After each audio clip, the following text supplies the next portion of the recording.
The beginning of the COVID-19 pandemic started almost 5 years ago. You would think that in 5 years, we would know more about what actually happened leading up to the pandemic and why, during the pandemic, so many of our medical experts were so wrong about so many different things. If you remember, the legacy media publicly humiliated people who were using ivermectin and doctors who were giving it to their sick and almost dying patients. Talley Bowden was one of those doctors.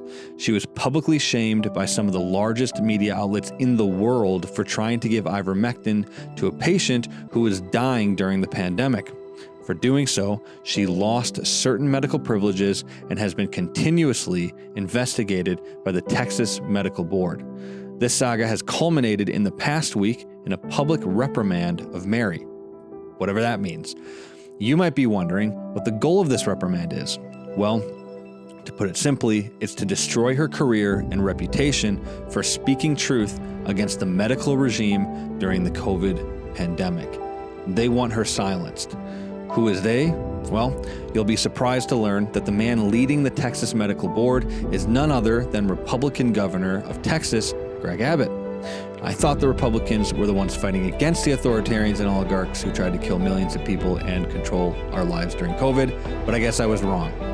Mary has spent years of her life fighting for her and your medical freedom. She spent $250,000 on legal fees and has persevered through public humiliation because she believes that what was done during COVID was immoral and evil. This is my interview with Talley Bowden. I hope you enjoy.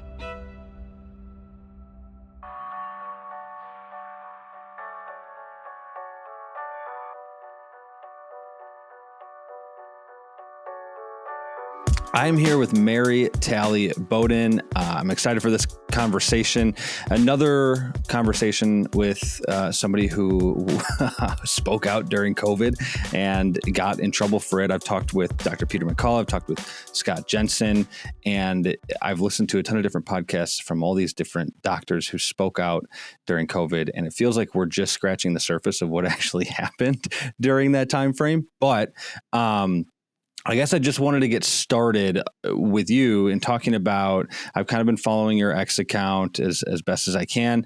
And you've been talking about how the Texas Medical Board did a public reprimand. They publicly reprimanded you. So can we start talking about that, or I guess what led up to that and kind of what your situation has been in Texas? Yeah, so on Friday, I had a hearing and they gave me a public reprimand. This started 4 years ago. This was during the third and largest surge of the pandemic. And there was a patient in the hospital who was dying and the hospital was giving up. It was Texas Hughley Hospital in Dallas-Fort Worth area. And his wife called me and wanted me to help her. She was suing the hospital because they refused to allow him to try ivermectin. So I testified as an expert witness and I became sort of the prescribing doctor.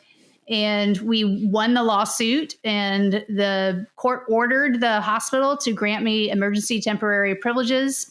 They were not allowed discretion in this. They were just ordered to do it immediately. Instead, they put up a bunch of roadblocks. They made it very difficult. There was a lot of back and forth between the lawyers and going back to the judge. But finally, the patient's lawyer told me that we were good to go. And I sent a nurse to the hospital and she was greeted by the police and she left. The patient never got the medicine. He did survive, but he was never able to make a full recovery because he lost half of his body weight in the hospital and he did eventually pass away. The hospital turned me into the medical board saying that I had endangered the public by sending the nurse there and that I did not have privileges when I sent the nurse there. And my argument was, well, there was a court order granting me privileges and, the secretary said I didn't have them, but the attorney said I did. And I listened to the attorney. Mm-hmm. I had a duty to my patient and I had to follow a court order. So they initially offered to make this all go away if I paid them $5,000 and took 8 hours of continuing medical education and retook the jurisprudence exam. And I just decided to fight it. And it's taken years. It's taken over $250,000 in legal fees to fight it. Wow. And so it all came to a head on Friday. They lowered the chart. They had 4 complaints against me. It was whittled down to the 1 complaint. And then the punishment was the public reprimand. Well, at this meeting, I started talking and, they issued the reprimand and I got off. I'm like, I wonder why my lawyers never said anything. I was kind of mad. Like, where are my lawyers? Right. Well, they were never allowed into the meeting. We were doing it by teams. And so they were never even there. So now we are requesting a rehearing. And anyway, I'm sure, we'll appeal from there. So we're just halfway through this fight, I think. Right. No, that's horrible. I mean, let's back up real quick, just because the ivermectin thing was such a big deal during COVID. I remember Joe Rogan said he took ivermectin and then CNN put him up on the screen, like with the filter over him, and he looked terrible and sick. But has there actually ever been a legitimate argument against ivermectin or taking ivermectin, or is the argument still to this day, 5 years later, it's a horse dewormer? Has there ever been anything legitimately, I guess, against ivermectin? It's incredibly safe. And before I started using it, I really dug into the safety because I was skeptical. I was skeptical of everything. Right. And so I went to the FDA's website and I looked at the original study that Merck submitted to the FDA to get approval. And in that, there's all sorts of toxicity data. One of the numbers in there, one of the key things in there is called the LD50 or lethal dose 50. And it's a benchmark number of how toxic a medication is. The higher that number, the less toxic it is. And for ivermectin, it was about 100 times higher than the dose that we use to treat COVID. And then I did a literature search trying to find reports of accidental or intentional overdose with ivermectin, and I couldn't find a single study. Whereas you do that for Tylenol, you'll find thousands of reports. Mm-hmm. So I knew it was safe, and then I started using it, and I found it worked. And prior to ivermectin, I had been using monoclonal antibodies, and those were not controversial. I could get as many doses as I wanted. It was great. People responded really well. But then the government took over. They took over distribution, and then they shut it down, and then they just completely disappeared. Yeah. And so that's when I started using ivermectin, and I found it to be as effective. Well, yeah, there are studies showing that it doesn't work, but those studies are sort of designed to fail. Like they use too low dose, or they started the ivermectin too late, or they were clearly sponsored by somebody who had a financial interest in proving that the ivermectin didn't work. But we also have 106 studies, peer-reviewed, published studies showing the efficacy of ivermectin for COVID. So, you can find a study to support whichever argument you want to take, whichever stance you want to take, you can find a study to support it. So the studies are a starting point, but I go with my clinical experience, and I treated over 6,000 COVID patients during the pandemic. I've never treated that many patients with a single disease in my career, and I doubt I ever will. And you quickly become an expert. You quickly figure out what's working and what doesn't. So I am convinced that ivermectin does work for COVID. So what are you exactly being publicly reprimanded for then? Is there reprimand based off of these other studies by the people who are kind of saying what they want them to say? Or why are they reprimanding you? Well, they're getting me on this technicality where the hospital did not officially grant me privileges, even though the lawyer told me we were good with the court order. So that's sort of the technicality. But the whole thing was brought forward over ivermectin. They will say it has nothing to do with ivermectin. But the initial complaint that I got in the mail lists ivermectin. And when they deposed me, they actually mentioned ivermectin 86 times.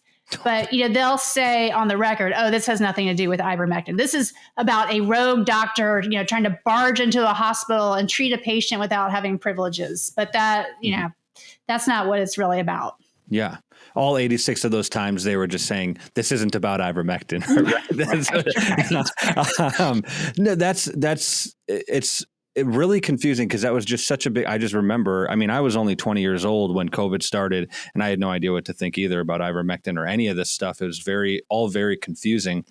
But what's the point of the public reprimand? Because that just sounds like religious. It sounds like a religious cult where they like, we're going to excommunicate you and make everybody like publicly shame you. What's the point of it? Is it just to make you feel terrible or what? Well, it's a mark on my record, and I have to, if I apply for privileges or I have to show it to places where I have privileges, just let them know that I've got a tainted record. To me, I think it's them trying to save face, that they know that they should drop this case, but they have to, they can't, their egos won't allow it. And so this is like the minimum thing they could do. Mm-hmm. So I saw that the governor of Texas, Gregg Abbott, is the one who controls this board who's publicly reprimanding you. And I don't know much about what's going on in Texas. All I know is that a bunch of liberals went there from 2020 from California when things went crazy in California. And I know that it's been going blue. But I always thought that Gregg Abbott was like a Republican conservative, not really authoritarian or anything like that, but he's in control of this situation. It seems like. What is going on with Gregg Abbott? Well, so Texas, we have the largest medical center in the world in Houston, the Texas Medical Center. It's enormous. It dominates our economy. And, Gregg Abbott has been captured by that medical mafia, in my opinion. I mean, we were the first state, Houston Methodist Hospital, where I had privileges, first hospital in the country to mandate the shots. They did it 5 months before Biden. And Gregg Abbott was part of that. Gregg Abbott is also in a wheelchair, and people who are chronically ill with severe illness are very loyal to their doctors. So which I understand.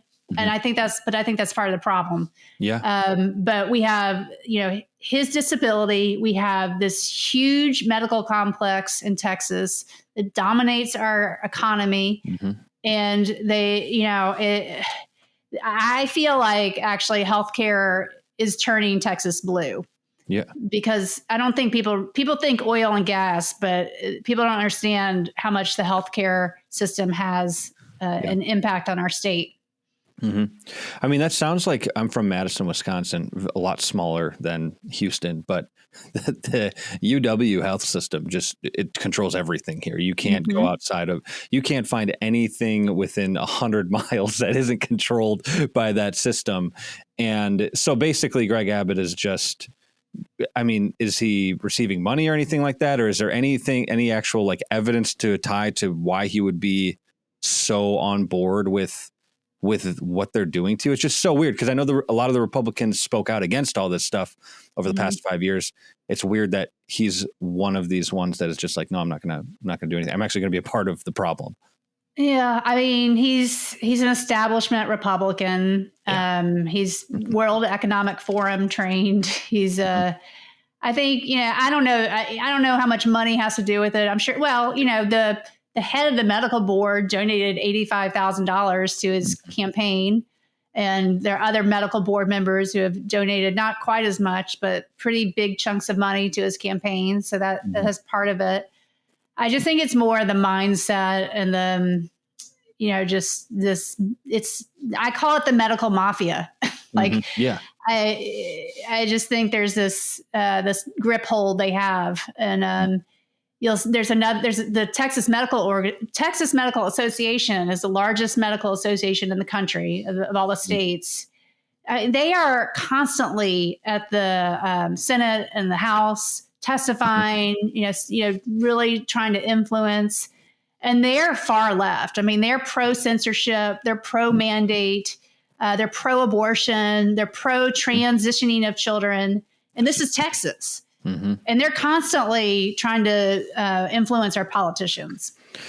So I'm curious as to when this started, because in 2020, it became obvious to everybody that there was a major problem in the medical institutions across the country. But before that, everybody just kind of trusted their doctors. They trusted everybody. There's a lot of trust in the institutions, just like other institutions, media, universities. Post 2020, nobody trusted them. Before 2020, everybody trusted them. has this been happening for decades and it just kind of came to light during the 2020 COVID thing, or did it all form during the COVID pandemic? Yeah, I don't think it's been an issue for that long, actually. When you look at I was looking at an article that the Manhattan Institute published about the Texas Medical Association. Yeah. And they started to turn in about 2016 in terms of this was focusing on the gender and the transitioning and of minors. And you started seeing this infiltration of these far left tenets in 2016 seemed to when it started. So maybe it's been around for a decade and it's just gained momentum. And also when you look at donations, so when you look at healthcare providers and which party do they donate to, they used to donate primarily to Republicans like 10 years ago, but now that has shifted over 10 years. Now most healthcare providers donate to Democrats. So, I'm sure there have been issues in the healthcare system for a long time, but I feel like they've really gained momentum in the last 10 years. That's 10 years ago was when Trump ran. So obviously it has something to do with that. I think he's like a non-establishment, doesn't talk the way that people want him to talk. Like I've found it interesting that in the universities, medical, whatever the big institution is, the people at the top of those institutions just don't like Trump, not necessarily on the basis of what he believes or what he does, but mostly on the basis of how he talks and his rhetoric. And it has nothing to do with because like Trump is like a classic liberal. I mean, I don't agree with him. I'm a conservative. I'm a Christian. I don't agree with him on a lot of stuff. And some of his presuppositions I totally disagree with. But he's like a 90s liberal, which everybody used to be. All these people in charge of these institutions would have agreed with him 25 years ago. But now it's like based off of his rhetoric and how he talks. I don't know if you have any insight with like, why does that bother so many people so much? Like how he talks. It's so true. I have a good friend who is not political at all. Yeah. But all he says about Trump is like, he just needs to, his delivery is just so awful. Right. I'm like, well, yeah, but but like Hillary Clinton, like so many people in politics have really great delivery and they're doing horrible things behind the scenes. That's what's horrifying is that so many people would rather have somebody who talks nicely to them, who's like murdering babies and killing people for no reason, than have somebody who's trying to end wars and do good things for the country and for the world, but they sometimes are a little rude with their speech. That's like terrifying to me. I don't know. It became evident during the Clinton-Trump thing because people liked Clinton, even though she was much more immoral than Trump, in my opinion. But that's interesting. That's very interesting. We don't have to talk about Trump RX a lot, but I know I saw you post on X a couple times about it. And I thought that this was a little bit interesting because I didn't see it coming. It just kind of like came out of nowhere. Trump first, can you just tell me what you know about Trump RX and like what you think about that whole situation? Yeah, I mean, it's concerning. Is he making money off of this website? Although I heard him in an interview after the fact say like he didn't come up with the name, and which makes me think he's not getting a kickback for them using his name, but I don't know. I haven't really dug into it that much. Yeah. Yeah. I mean, it's great that we definitely need some major reform in drug prices, and our health insurance system is a complete disaster as well. Yeah, it is. But also we don't want, it seems like he's giving a safe haven to Pfizer because, he's embracing Albert Bourla in the Oval Office at the same time he's doing this, which is just a gigantic slap in the face to all the injured, all the people, everybody that had to go through the mandates. I mean, it's a huge slap in the face. And yeah, very discouraging because I think we were all excited when we saw that tweet where he was saying, oh, is this mRNA as bad as they say? We need some more studies. If that's the case, show me the data.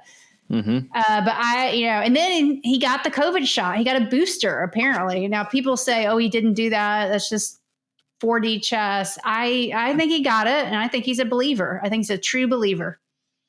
Why? Is it just because he helped create it or he helped kind of commission it? Yeah, and he's probably surrounded by people that won't give him the full truth. I You think mean, RFK is like won't give him the full truth? This was strange. I mean, RFK, I think, isn't he anti-COVID vax? he is. Yeah. It's I just mean, strange. I could be wrong. There's a weird dynamic there. I mean, Kennedy seems to have been neutered in some regards. Like, I don't understand what's going on. Yeah. My guess is that Trump, like I said, is a true believer and Mhm. is maybe not going to listen. Mm-hmm. No, he's been very outspoken from the beginning about how much he loves the COVID vaccine, and we created it in the shortest amount of time and all this stuff, and he loves it. He did that, and that is a very Trump thing to like. If he's a part of it and he helped create it, he like loves it, no matter how bad or good it is. But I'm wondering, what's your initial? So it's been about a year, a little less than a year since Trump was put in office, and since RFK and the Maha thing went into the executive branch in the White House and things like that. What is your grade right now of how the Maha movement is doing and how RFK is doing? Because if people are back and forth on RFK, just like you were just saying, seems like he's neutered. Do you think he's doing any good, or is it all just kind of weird, or what's going on there? I mean, the problem I have is I see patients injured from these shots almost daily. Yeah. So I'm constantly reminded about the carnage from these shots. So to me, it's like an emergency to pull them off the market. And that stance is not getting any weaker with time. I had a 40-year-old man crying in my office yesterday because of what this has done to his health. And I see that every day. And so it's very frustrating to me that these shots are still on the market. I mean, we have an abundance of data. We have more than enough data to justify pulling them. And any other product would have been pulled a long time ago. So to me, it's an ethical issue, and I just don't have there's no excuse for it. And so that to me is paramount, that gets taken care of. And since it hasn't happened, I'm very frustrated. Right. Is it just money? Is that what it comes down to at the end of the day? It just Pfizer and money, and these people are making money off of this, or what? Well, I don't know. My gut is that Trump is a true believer, and Kennedy can't do it. I don't know. I think Kennedy has the power to do it, but if he does it, I guess there's a chance he'll get fired. Wow. Which wouldn't be a hard decision if I were in his shoes, but I guess I don't know. Yeah, that's frustrating. We just had it's the whole thing is frustrating because my wife and I just had a baby a week ago, I think tomorrow or something like that, with a third child, and thank you. Yeah, and third child. We're in the UW system here in Madison, and everybody's like a believer in every vaccine, and you should just pump your kids full of any chemical, but it's really difficult nowadays to go into a hospital or into a doctor's office and talk to doctors and nurses because of what happened during COVID. It feels like I don't know if I can even trust what they're telling me. Like we had a lady come in immediately after our son was born, like immediately after, and say, you need to get the vitamin K shot. And I talked to Peter McCullough like a week before that, and he was like, there's no real need to get that right away. You should wait on that. So we decided to wait on it. But they just start like immediately pressuring you and put like, you need to get this. Your kid is like 80 times more likely to have blood problems and die. All this crazy stuff they're saying to me. And I think a lot of people after COVID, I mean, this doctor actually told me, she's like, most people aren't taking it anymore, but they're like putting their kids in danger and stuff like that. She was like bought in. Like, what do you do to fix these problems after COVID? Nobody trusts the institutions. I know you're not in control of all this stuff, but if it were up to you and you were the king of America or queen of America, what would you do to fix the medical institution? Because I can't trust it. Nobody feels like they can trust it. What do you do about that?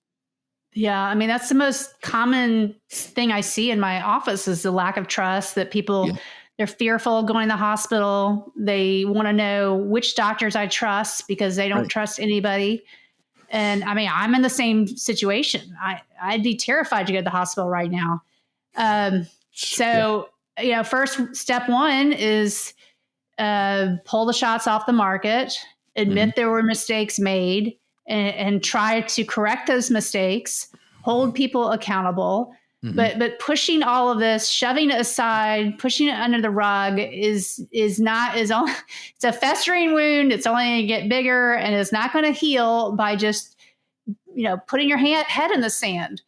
So I don't know. I think, and people, the thing that gives me hope though is that people are not getting the COVID shots anymore. They've wised up. At the recent ACIP meeting, the Advisory Committee on Immunization Practices that was in September, the CDC presented data showing that only 10% of healthcare workers are getting these shots. So most people have wised up, despite this illusion that half the country's continuing to get these COVID shots, but that's only part of the problem. And the biggest one is probably trust, like you said. And if we do nothing, that just only fuels the fire in that regard. Right. This is a genuine question, but do you think that it's time to build new institutions, new hospitals, even like a new network of doctors? Because one thing that my wife and I had talked about was just, and I don't know if this sort of thing exists, maybe if there was some sort of database or something where we could, go to our location where we live and know which doctors within that location weren't lunatics and willing to kill our kids for right. whatever, for vaccine. Because even the next day or maybe 2 days after, they have you go back to the doctor's office after you have a kid so that they can do a checkup, which I think is stupid. But we went, and we shouldn't have. And we went there and we the doctor closes the door and we look at the door and there's these trans flags, we're pro transing kids. This is UW-Madison. This is the worst place. It's the most progressive place in the Midwest. It's the Portland of the Midwest. There's trans flags in the kids pediatric, these are children's doctors and they're plastering it on the door we'll trans your kids. And so we were just saying, it would be helpful to just have different institutions with doctors who weren't insane, who weren't going to kill kids or cut them up or give vaccines they shouldn't give, and who will look at the data. Do you think it's time for doctors? I don't yourself, you're kind of out of the institution. So are all the big ones like McCullough and Scott Jensen and stuff, but to build new boards and new institutions. I've just been wondering, is that even possible? Is that happening? What do you think about that? I was going to start my own hospital in Houston. I just ran out of steam because it's just such a huge endeavor. I was going to do it with Dr. Joe Verone. We need new medical schools. I mean, the indoctrination starts in medical school. Yes. We need new hospitals. I would say, for now, you can find doctors that are outside the system, direct primary care doctors. Now, they're not all like-minded, so you still have to screen them. But direct primary care doctors, that's a growing area, a growing practice model. And it's like a membership. It's a membership. But it's affordable concierge care. So it's like a gym membership in price. And you get a lot more access, a lot more time with your doctor. And you're paying out of pocket, but that doctor is not having a third party whispering in his or her ear, telling them how to practice medicine. And there's more doctors doing that, and it's completely disconnected from insurance companies and things like that. How do you make less money as a doctor doing that, or are there any downsides to that? Well, I'm a direct specialty care doctor, so I'm a ear, nose, and throat doctor. I don't take insurance. I don't contract with any third parties. And it's, depend. A lot of people have such high deductibles now that they're essentially a cash patient until, something catastrophic happens. So I see a lot of people like that they'd pay cash anyway. Or, if they need surgery, it's actually cheaper for them to come to me than going through the system and using their high deductible insurance. In terms of the primary care, the doctors actually can make good money doing it. Probably more. I mean, and these insurance companies, they pay so little to the doctors for each encounter. I mean, it's really bad, and you're fighting for it. So just taking out that stress and that red tape that you have to deal with as a practitioner is really worth it for many. And yeah, I don't know a lot of specifics on the financials, but I've been told by somebody that's been doing it a long time that he makes a lot more money doing it this way than he would the traditional way. And I'm just curious about this. What would building a hospital even look like? I know you said you ended up doing it, but what would that even, how would you just build a hospital? I know all of the hospitals in America were built by Christians and totally detached from the government. And then they all sold out and gave all of their rights to the government. But how would you even begin to build a hospital? Yeah. I mean, the problem is the insurance and how do people pay for it? Because ideally you'd have a hospital where you don't take insurance. Because, or maybe, you do it for catastrophic. It's super complicated. That's why I sort of backed away from it. But you could do some sort of a membership. So you buy into it in advance. And then if you end up having an issue, that's where you go. But of course, if an emergency happens, you're nowhere near that hospital. That could be a problem. It is very complicated. But I would say you can stay. I learned very firsthand that you can, COVID, you were better off staying out of the hospital and doing everything you could at home. Right. And that's sort of my strategy, doing everything I can to stay healthy so that I don't end up at the hospital. Yeah, no, that makes sense. The idea of building up, it's kind of like the media landscape after COVID. I feel like everything went independent, and it still is kind of going independent. Everybody's got their own network or Substack or podcast or whatever. And that's all good. And I think that's fine, but it really makes things confusing because the networks used to be places where you could go and you could trust. Their institutions that you could trust, and they'd have different people with different ideas and different voices, and they could debate, and it wasn't all just groupthink and political jargon. And what I'm seeing happening now a little bit in the media landscape is that like new institutions 5 years later from COVID are beginning to form. You had like the Free Press form, Daily Wire got bigger. And I'm wondering if that sort of thing is going to end up happening in the medical industry. And further than that, what happens when you've got all of these different competing institutions? Like you've got the original legacy institutions in the media, you've got the original sort of legacy institutions in the medical industry, and then you're going to have probably all these new institutions that are competing with them, and it creates two different worlds. When I talk to people who trust the legacy media, I don't agree with them on anything. Like we can't even talk about anything. And like, what does that do to a country when everybody's just going to the institution, to the place that they want to go to get the information that they want, and two sides like don't agree on anything fundamentally? And the medical industry is a huge player in this. What do you do about that? Like, what's the future? Tell me what the future is. Like, what's going to happen? Well, I'm very independent minded. And to me, it's like, well, I'll just do what I want to do. And if you want to stay in that system, so be it. But with the media, I mean, it's important to have options, right? And not one size fits all. And I'd say the more options, the better. Because for so long, it's just been dominated by the medical establishment and these big institutions. It didn't always used to be that way. It used to be, doctors were primarily independent. That's sort of what appealed to me by going into medicine. I was like, oh, I don't have to work for anybody. I'll be my own boss. Wow. So, I think a shift back in that direction is great. If you want to stay, if the patient wants to stay in that system, that's fine. Let them do it. Yeah. Well, that makes sense. I actually didn't know that it all used to be. I'm only 26, so I feel like my whole life, everything's just been conglomerate institutions telling everybody how to live and what to do. And it's weird to even hear that doctors used to just think for themselves because they don't do that very often anymore. They did do it during COVID. No, that's interesting. And I think that that's probably a positive way of looking at it. So I want to shift a little bit into kind of the deeper root cause of what's happening on the health-wise in the United States. There are a lot of people who are obese, or a lot of people who are just unhealthy.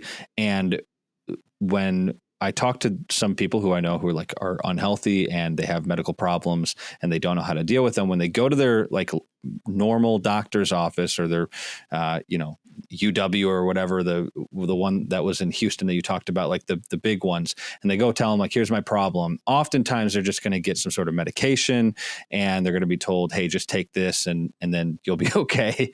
Don't mention the side effects.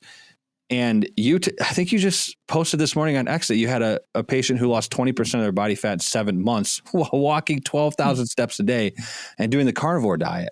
And when I read that, I remembered when Jordan Peterson started talking about the carnivore diet, and everybody went after Jordan Peterson for talking about that. As the medical people, they treated him like he was like the dumbest person ever because he was like, this reversed a bunch of problems that I had and I feel great now.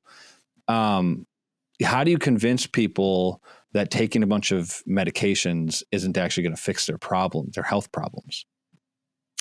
Yeah, you got to go at it carefully because people are, it's very, you have to assess the patient's personality and sort of how open-minded they are about things. You can kind of get a sense of that when you're talking to somebody.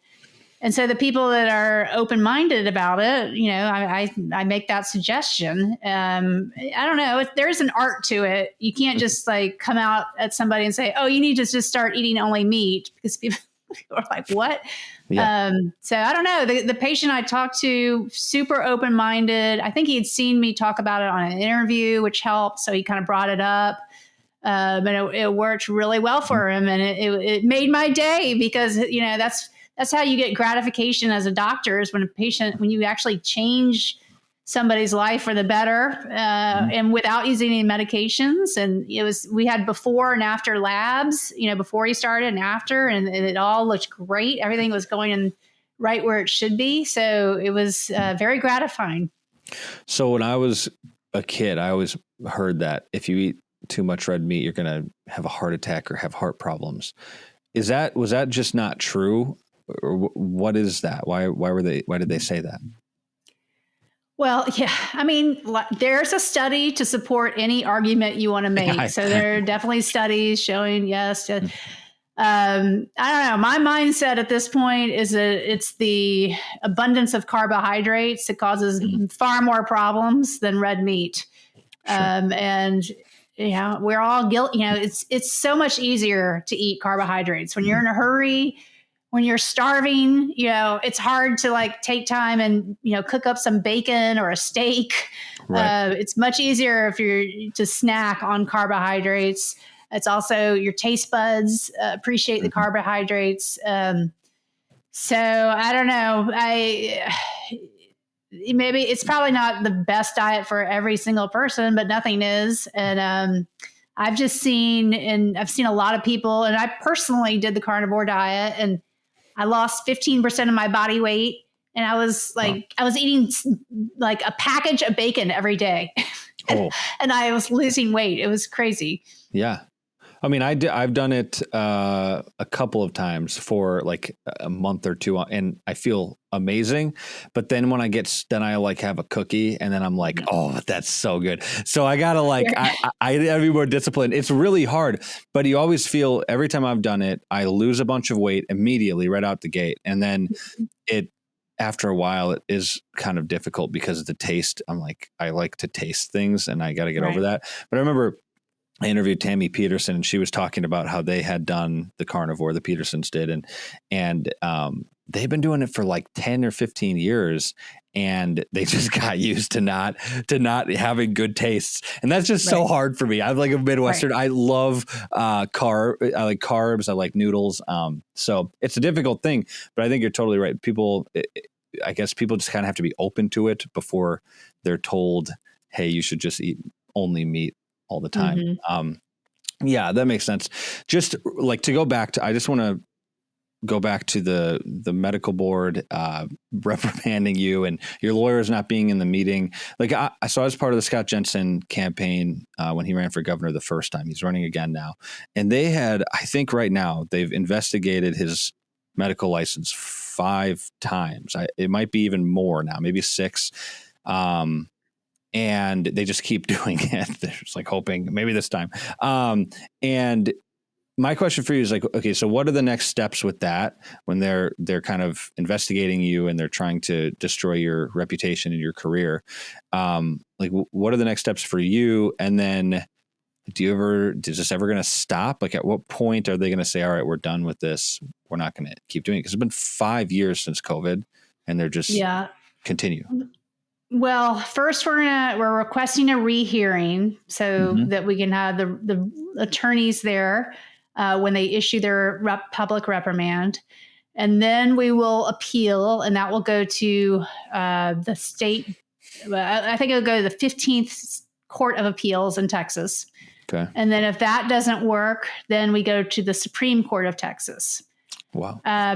I want to make sure that this situation never happens again, because patients should not have to sue a hospital to get a second opinion.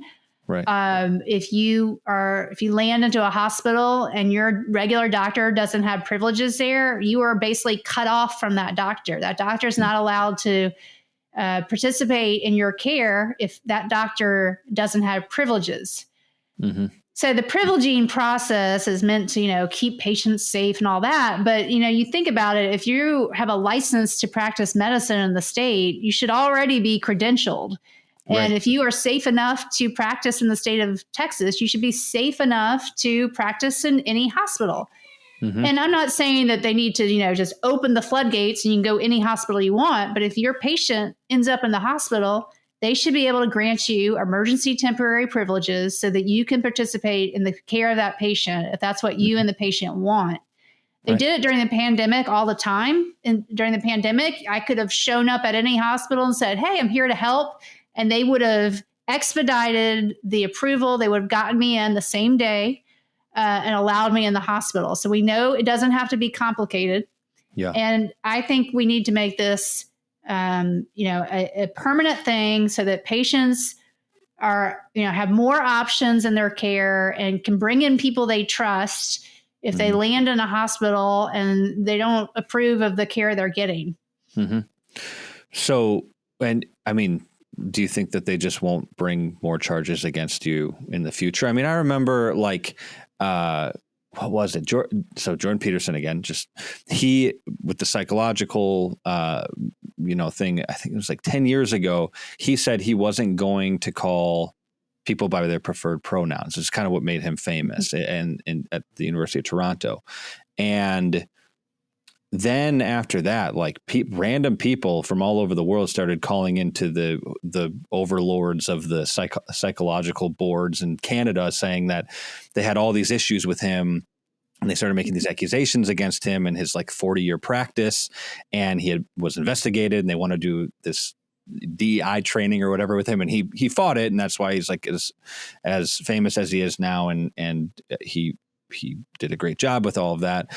But it felt like they could find somebody to make an accusation whenever they wanted. So it was like you could just get anybody. If you just tell somebody, hey, Mary's like a conspiracy theorist Republican lady, give us some dirt on her, and somebody could lie or they can make it up. It's sort of like the Me Too movement. People just make up whatever they want, and then somebody has to go through a bunch of court battles and spend a ton of money.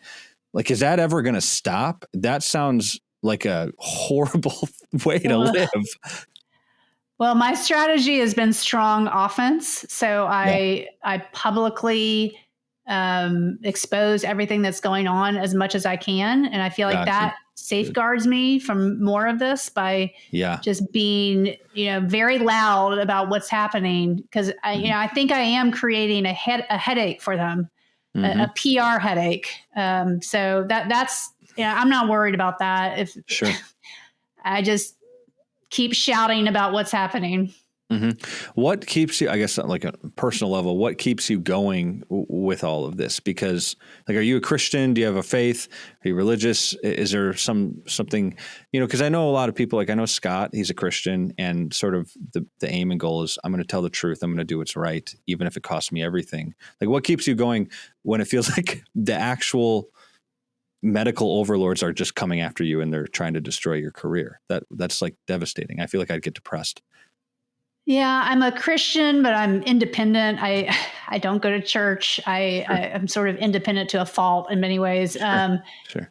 I just have a strong sense of right and wrong, and they came after me so hard that I want ultimate vindication to clear my name. And I've just seen so much during this pandemic. I've just seen so much suffering, needless, that was brought on by bad people. And now that I've been given a voice, I feel like I need to use it until we actually get some changes. I mean, nothing has changed. So, right. That and seeing patients every day that have been harmed by this really motivates me. Mm-hmm. I think you're right that a lot of things haven't changed. I mean, some things have. A lot of people's mindset has changed towards the medical industry, and they're willing to listen to other people who are trying to tell the truth and things. But I was just listening this morning to this guy that was just on Tucker. I can't remember his name, but he was talking about the creation of the COVID vaccine, or not the vaccine, of the virus. And do you think that this could happen again? That like a pandemic that potentially probably was created as a bioweapon. I don't know what your thoughts are on that, but that's what I kind of think happened. Do you think that this could happen again? And if it happened again, do you think anything would be different? Yeah. So, it definitely could happen again. I think you're referring to Dr. Andrew Huff. Yes. And the part of that interview that freaked me out was the synthetic biology, where they're just creating viruses from nanotechnology. One thing to remember is if they try to create something like Ebola is so lethal that it doesn't spread. So COVID was kind of the perfect bioweapon because it spread far and wide and was virulent enough to cause damage, but it didn't kill off so many people that it wasn't allowed to spread. Mm-hmm. But we learned so much from COVID. I mean, we learned the value of early treatment, that you can treat viruses early, and that masks don't work, and that we don't try to vaccinate a rapidly evolving virus with a new technology that has no long-term safety data. I mean, the patients that came to see me that got early treatment all survived.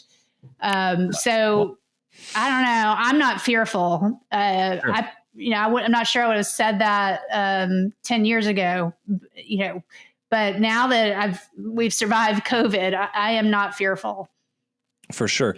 Is there a master plan out? And we don't know all of the details, but the more that I think through, the ideologies of the left, which the main ideology and kind of the driving force, in my opinion, is climate change, which is not really defined well, and nobody could tell you what it actually is or what's actually going to happen. I remember my dad told me that Rush Limbaugh used to have a countdown to the end of the world in like 2004 when the global warming was supposed to destroy everybody. He used to have that on his website, and then it didn't happen. And now it's like in the 2030s when we're all supposed to die. That seems to be like the main religious doctrine of the left. And the goal there, I think, is, from what I've seen, is just kill as many people as possible because people are causing climate change. I think that's what they're trying to do. And it seems like COVID was an attempt to kill a bunch of people for their God, which is the climate God. And I'm using religious terms because I think they're totally religious in the way that they interact with all of this stuff. Is that insane what I'm saying? Or do you think that there's any legitimacy to that?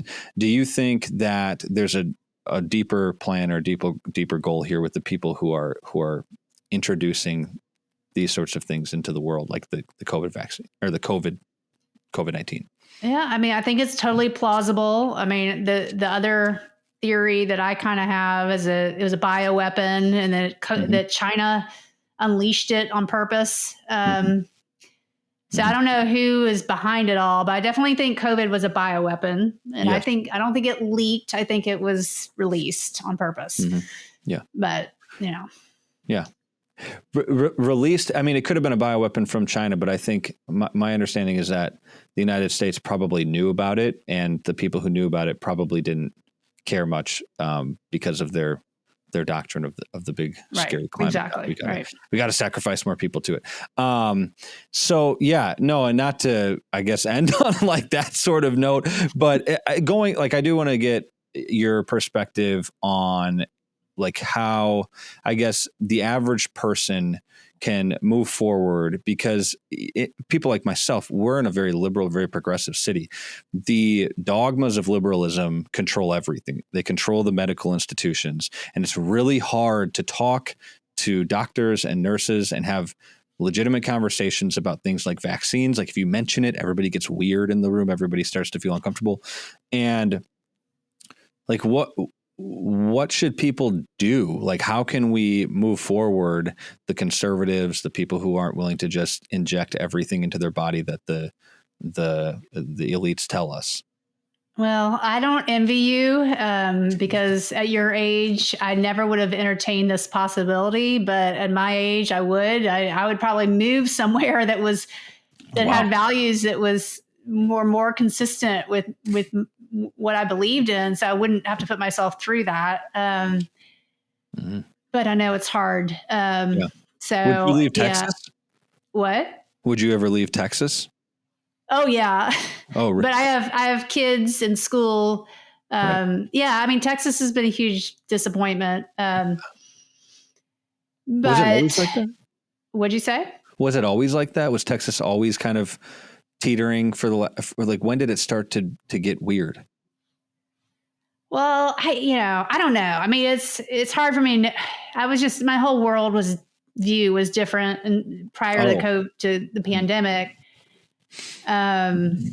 But yeah, it's like now that I'm awake, and then it's just, and then everything that's happened to me, you just wouldn't expect that to happen in Texas. And there are people that are sticking up for me, but they're very few and far between, and everybody else is very quiet about it. Wow. So I'd rather go somewhere where, people would actually fight harder. Right.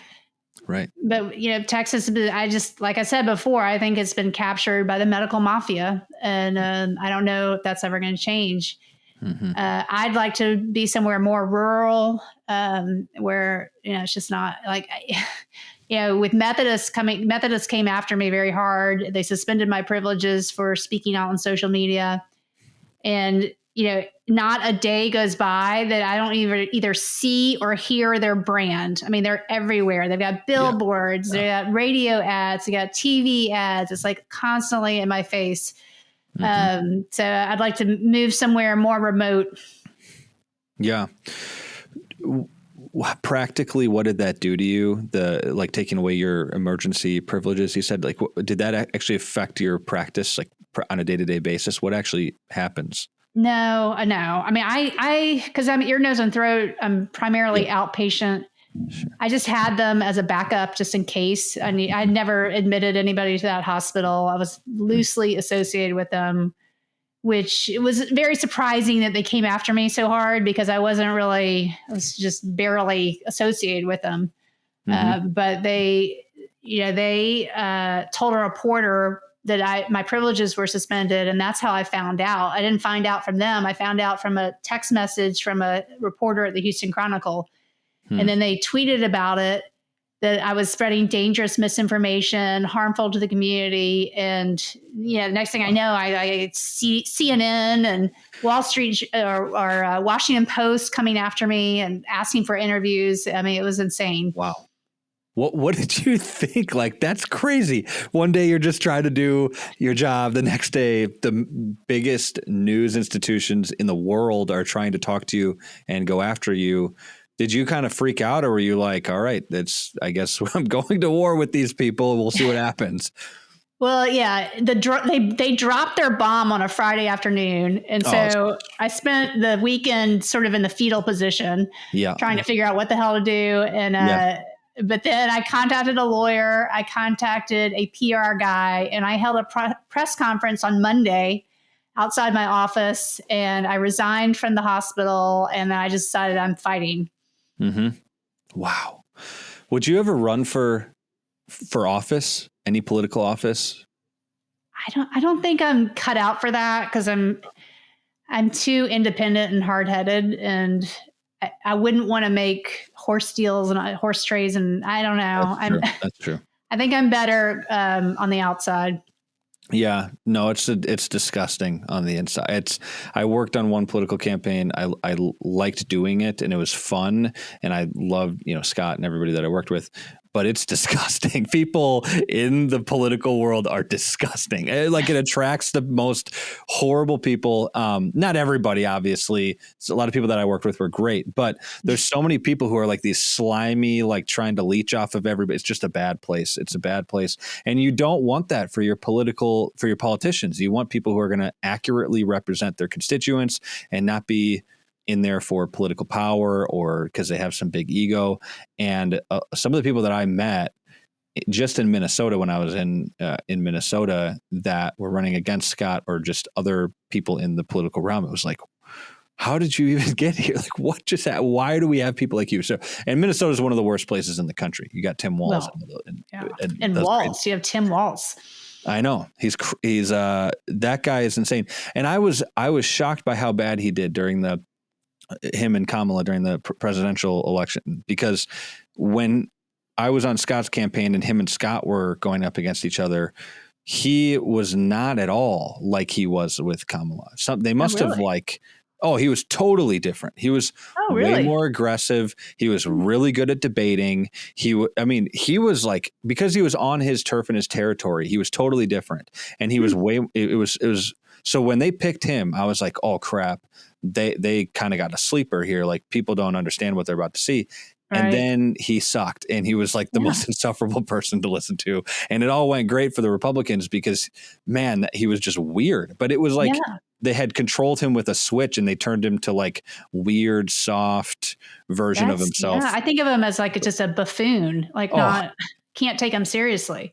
And he was the greatest liar I've ever seen in my life. I've never seen somebody lie so convincingly on the Minnesota campaign trail, but out in the presidential campaign or vice presidential campaign, everybody was just like, what are you doing? You're weird. Can you get out of here? So it didn't really work out for them. But all that to say is just weird, slimy people in politics. Anyways, Mary, thanks for doing this interview. I really appreciate it. I think people like you and Scott and Peter McCullough, Dr. Malone, and so many others are heroes. And I'm grateful that we have people like you guys in the United States who are just willing to speak up and say, hey, look, I'm not going to lie. I'm not going to defend something that's wrong or immoral. It's sad that it's so few and far between, but I think what you're doing is honorable and good. So I really appreciate it. Well, thanks for having me, Andy, and helping me spread the word.